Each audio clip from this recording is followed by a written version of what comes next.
वडाच्या झाडाला आहे निसर्गाचा वारसा, वडाच्या झाडाला आहे निसर्गाचा वारसा, रावांच्या रूपात पाहिला मी सुखाचा आरसा. वडाच्या सावलीत मिळते मनाला शांती, वडाच्या सावलीत मिळते मनाला शांती. टिंब रावांच्या प्रेमामुळे आहे घरात क्रांती. साता जन्माची साथ मिळावी हाच माझा ध्यास, साता जन्माची साथ मिळावी हाच माझा ध्यास. टिंब रावांसाठी करते वटपौर्णिमेचा उपवास. वडाच्या झाडाला गुंडाळता सुताचा धागा, वडाच्या झाडाला गुंडाळता सुताचा धागा. टिंब रावांच्या हद्यात आहे माझी जागा. वडाची पूजा करून मागते अखंड सौभाग्याचं दान, वडाची पूजा करून मागते अखंड सौभाग्याचं दान. टिंब रावांच्या नावातच आहे माझा खरा मान. हिरव्या साडीवर शोभते मंगळसूत्राची वाटी, हिरव्या साडीवर शोभते मंगळसूत्राची वाटी.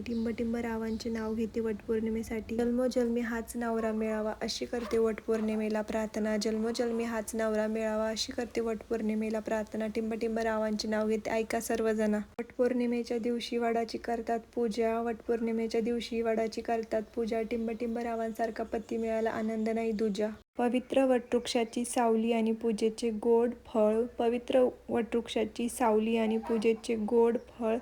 टिंब रावांचे नाव घेती लाभो मला जन्मोजन्मीची सोबती.